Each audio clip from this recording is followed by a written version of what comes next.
How am I keeping my dental practice safe? Really, we enhance our protocols. So when people do come in to have any kind of care, we ask them to actually sanitize their hands.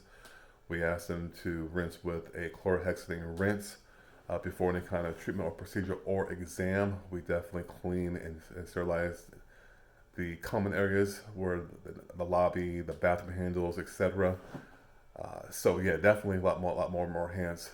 Additionally, I provide my team with the latest information regarding the virus and how to actually get healthy, stay healthy, and build the immune system up.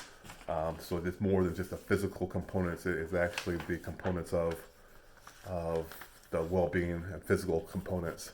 Um, Not having patients wait in the lobby too long or congregate too much. If there are more people in the office, we definitely take it back to the treatment room. Ask anybody who's kind of hanging around to please kind of wait in the car. So taking all guidelines seriously, we're taking all recommendations seriously, and the health of our team, patients, as well as the physical space very, very seriously. Those are the few things that we have to do to make sure everything is safe.